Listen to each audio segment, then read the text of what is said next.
પુષ્ટિ સંહિતા ભાગ બીજો, પાના નંબર 188 પર પ્રભુ શ્રી ગોપાલાલ પોતાના સેવકમાં સદા સર્વદા બિરાજે છે, સદા બિરાજે છે. એ પ્રસંગ લેશું. ગોપાલાલજી સોરઠમાં પધાર્યા છે, એ પ્રસંગ આપણે લેવાના છીએ કે કશોદાસ સોરઠમાં પ્રભુજી પધાર્યા.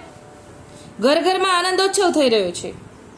પોતાના મનગમતો મેળાપ થવાથી આનંદ હર્ષાનંદ અતિ છવાઈ ગયો. ઠાકોરજીના ઘેરથી દીવ પધાર્યા. આપણે એ પ્રસંગ લઈશું. પાછા બાબાએ કહ્યું, કશોદાસ દીવમાં પ્રભુજી પધાર્યા. ગોપાલાલજી દીવમાં ગિરધરદાસ, કાશીદાસ પારેખ, રાઘવજી માધવ પટેલ, વશરામ ભાભો, દ્વારકાદાસ, ગોપાલદાસ, નાનજીભાઈ, મોહનદાસ વગેરે આપશ્રીનું ભવ્ય સામયું કરીને શહેરમાં કાશીદાસના ઘરે પધરાવી લાવ્યા. આથી કાશીદાસ અતિ પ્રસન્ન થયા. અહીંયા જે કાશીદાસનો ઉલ્લેખ છે આ દીવમાં રહે છે, અને અગાઉ જે કાશીદાસનો ઉલ્લેખ આવે છે પુષ્ટિ સંહિતા ભાગ 2 ની શરૂઆતમાં, એ કાશીદાસ રાજનગર અમદાવાદમાં સારંગપુરમાં બિરાજે છે. એટલે આ અહીંયા કાશીદાસ બીજા છે દીવના, અને કાશીદાસ પારેખ એમના ઘરે પ્રભુજી દીવમાં બિરાજે છે. આપ શ્રી કાશીદાસના ઘરે બેઠકે બિરાજ્યા. કાશીદાસે ભલી ભાતે પ્રભુજીનું સન્માન કર્યું, તિલક કરી આરતી ઉતારી અને પ્રભુજીના ચરણમાં પડીને વિનંતી કરી, મહારાજ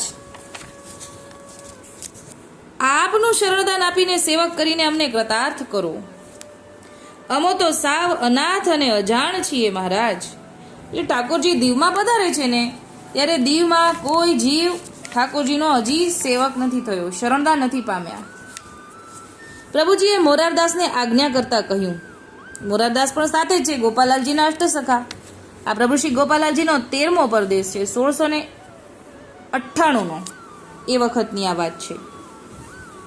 પ્રભુજીએ મોરારદાસને આજ્ઞા કરતા કહ્યું કે આ લોક સર્વ અજાણ છે, તેને શરણે થવાની ઈચ્છા છે તો તેને પ્રણાલિકા સમજાવી દો. મોરારદાસ બિરાજે છે એટલે ગોપાલાલજી મોરારદાસને આજ્ઞા કરે છે કે આ બધાને પ્રણાલિકા સમજાવો. મોરારદાસે સર્વોને સ્નાન કરીને શુદ્ધ વસ્ત્ર પહેરી આવવા કહ્યું. એટલે કે શરણદાન લેવું છે તો નાવું તો પડે. એટલે મોરારદાસે બધું સમજાવ્યું કે સ્નાન કરીને શુદ્ધ વસ્ત્ર પહેરીને કોરા કપડાં પહેરીને આવો. સર્વો મોરારદાસની આજ્ઞા અનુસાર તૈયાર થઈને શ્રીજી સન્મુખ આવીને ઊભા રહ્યા. આપ શ્રીએ સર્વ ઉપર કૃપા કટાક્ષ કરીને નેત્રદાન દ્વારા શરણદાન આપીને સેવક કર્યા. ઓલું દોડ આવે છે ને કે કંઈક જીવો ધાર્યા રે નેત્રના દાને કરી.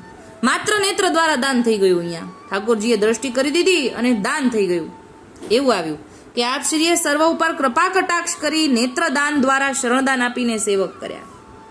પ્રભુજીનું શરણદાન થતાં સર્વનું મન નિર્મળ થઈ ગયું અને અલૌકિક ભાવનું દર્શન થવા લાગ્યું. જો નેત્ર દ્વારા દાન થયું ને એટલે દ્રષ્ટિદાન પણ થઈ ગયું. એ લોકોને અલૌકિક દ્રષ્ટિ થઈ ગઈ, દિવ્ય દ્રષ્ટિ થઈ ગઈ. શરણદાન પણ થયું અને દિવ્ય દ્રષ્ટિ પણ થઈ ગઈ, બંને એક સાથે થઈ ગયું. અને દેહ અલૌકિક તરત જ થઈ જાય. જેવું શરણદાન મળે ને એવું દેહ તરત અલૌકિક થઈ જાય, અનુભવ થાય છે. આ લોકોને પણ થયું, નિર્મળ થઈ ગયું છે અને અલૌકિક ભાવનું દર્શન થવા લાગ્યું. જાણે સર્વને નૂતન દેહ પ્રાપ્ત થયો એવો અનુભવ થવા લાગ્યો. આથી સર્વના આનંદનો પાર રહ્યો નહીં. પ્રભુજીને સેવક જનોએ અઢળક ભેટ ધરીને ચરણ સ્પર્શ કર્યા.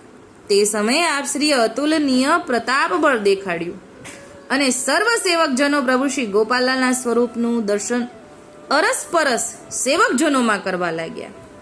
હવે ત્યાં ઠાકોરજીએ પોતાનું અતુલનીય પ્રતાપ બળ દેખાડ્યું. બધાની દિવ્ય દ્રષ્ટિ તો કરી દીધી, જેટલા સન્મુખ બિરાજે છે એને બધાની દિવ્ય દ્રષ્ટિ કર્યા પછી ત્યાં એકાબીજાની અંદર બધાને પ્રભુ શ્રી ગોપાલાલજીના દર્શન થયા. એવું આવ્યું કે પ્રભુ શ્રી ગોપાલાલજીના સ્વરૂપનું અરસપરસ સેવકજનોમાં દર્શન કરવા લાગ્યા. આથી સેવકજનો ઘણું આશ્ચર્ય પામ્યા. પ્રભુજી તો બેઠકે બિરાજી રહ્યા છે અને અમો તો પ્રભુશ્રીના સ્વરૂપના દર્શન સર્વ સેવકમાં કરી રહ્યા છીએ. એટલે કે અહીંયા તો ઠાકોરજી સન્મુખ બિરાજે છે અને આજુબાજુ ઠાકોરજી બિરાજે છે, અમારી બાજુમાં બિરાજે છે. એટલે સેવકજનોની અંદર ઠાકોરજીએ પોતાનું સ્વરૂપ બતાડ્યું. પછી પ્રભુજીએ કહ્યું, જુઓ હું મારા સેવકજનોમાં સદા વસીને રહ્યો છું. જો એ ઠાકોરજીએ આ પ્રમાણ દેખાડીને એમ સમજાવે છે આપણને બધાયને કે બધાય સેવકોમાં હું બિરાજી રહ્યો છું, જેથી પરસ્પર તમો તે ભાવ અને સ્નેહથી સદા સર્વદા રહેશો, તો હું સદા તમારી પાસે જ છું. તે સિદ્ધાંત આ માર્ગનો છે. એટલે ઠાકોરજી ભગવદી વૈષ્ણવમાં વાલો વસીને રહ્યો છે. ઠાકોરજી ક્યાંય નથી પધાર્યા, આપણા હૃદયમાં જ છે અને હરેક વૈષ્ણવના હૃદયમાં બિરાજે છે. એ અહીંયા પ્રમાણ સાથે ઠાકોરજીએ બધાને દર્શન કરાવી દીધા કે જુઓ છું ને એવી રીતે. અને પાછા ઠાકોરજી બધાને કહે પણ છે, આજ્ઞા પણ કરે છે કે આવી જ રીતે પરસ્પર ભાવ સાથે રહેજો. અને આ જ આપણો મુખ્ય સિદ્ધાંત છે. પ્રભુજીનો આ પ્રતાપ બળ જોઈને સેવકજનોમાં અતિ આનંદ પ્રસરી ગયો અને પોતાનું ધન્ય ભાગ્ય માનવા લાગ્યા અને આનંદ કતોહલ કરવા લાગ્યા. કાશીદાસ બોલ્યા, આજે અમો ખરા સનાથ થયા છીએ. માધવદાસ જાની ઘણા પ્રભાવિત થયા અને પ્રભુજીના જશનો ઉચ્ચાર કરવા લાગ્યા. રાગ કાનડા 47મું પદ છે કે માધુરી મૂરત સબ સુખ દેત, નિજજન નૈન મિલાઈ નિકટ પિયા, પૂછત પ્રત પ્રત નય હેત, નામ ઠામ નિજ જનહી સંભારત, કૃપા સિંધુ શ્રવણની સુખ દેત, માધો પિયા પ્રીત સુદ્રઢ કીએ, પ્રેમ સિંધુ બીચ બાંધી સેત. પદ સાંભળીને શ્રીજી પ્રસન્ન થયા અને મોરારદાસ બોલ્યા, માધોદાસ તમે તો આજના પ્રતાપગઢના પ્રસંગનું વર્ણન કરી દીધું. ધન્ય માધોદાસ, તમારા ઉપર શ્રીજી ઘણું રીઝી રહ્યા છે. માધોદાસના મનમાં અતિ ઉલટ ભાવની વૃદ્ધિ થઈ અને બીજું પદ બોલે છે, પ્રભુજી ગોપાલાલની વધાઈ 13મી, શ્રી વલ્લભ દેહો આજ વધાઈ, પુની ગોપાલ દ્વિજકુલ પ્રગટે, સુની ઉમંગ ઉઠધાઈ, શિવ વિરંચી સો ચિત જે કિરત, નિગમ ચતુર્મુખ ગાઈ, પ્રતિછનું નવતમ સબ સુખ પેહુ, વ્રજ ગોકુળ સુખદાઈ, મની માધો મધુકર પદ પંકજ, અચવન દ્વિગન અગાઈ. આ પ્રસંગમાં આપણે જાણ્યું કે ઠાકોરજીએ અહીંયા બધાની દિવ્ય દ્રષ્ટિ કરીને, કેમ કે ઠાકોરજી પ્રગટ સ્વરૂપે બિરાજતા હતા. જ્યારે ઠાકોરજીએ દિવ્ય દ્રષ્ટિ કરી ત્યારે બધાની અંદર દેખાઈ શકે છે.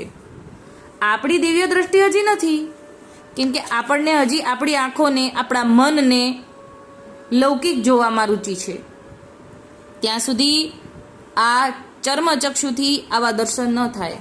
પણ આપણને દર્શન ન થાય એનો મતલબ એવો નથી કે નથી, આપણે નથી જોઈ શકતા, પણ છે એવું અહીંયા આ પ્રસંગમાં આપણને જાણવા મળ્યું. એટલે કે આપણી સન્મુખ જેટલા પણ ઠાકોરજીના માળાબંધી જીવો છે, વૈષ્ણવો છે અને ભગવદીઓ છે, બધાના ધીરે ધીરે તબક્કા પ્રમાણે, જે શરૂઆતમાં હજી નામ પામ્યા હોય, નામધારી માળાબંધી કહેવાય, પછી ધીરે ધીરે સેવક થાય, સેવક પછી ધીરે ધીરે ઠાકોરજીના નજીક જાય એ ભગવદી થાય. પણ બધા જે માળા બાંધીને અહીંયા આપણે જોયું કે જરાક એવી દ્રષ્ટિ ઠાકોરજીએ કરી દીધી, એ ભેગા બધાની અંદર ઠાકોરજી બિરાજમાન થઈ ગયા. એ અહીંયા તાત્કાલિક બતાવી દીધું આપણને. એટલે જેવા શરણદાન પામે છે એ જીવની અંદર પણ ઠાકોરજી બિરાજે છે, એવો જ ભાવ રાખવો, એવી આજ્ઞા આપણને આજે ઠાકોરજીએ કરી છે. આપણી દિવ્ય દ્રષ્ટિ નથી એટલે આપણને થતું નથી, પણ છે એવો તો ભાવ રાખો, તો પેલા ભાવ ચક્ષુ આવે પછી દિવ્ય ચક્ષુ થઈ શકે. પણ ભાવ ચક્ષુથી આગળ, પેલા ભાવ ચક્ષુ તો આવે પછી આગળ દિવ્ય ચક્ષુ થાય ને.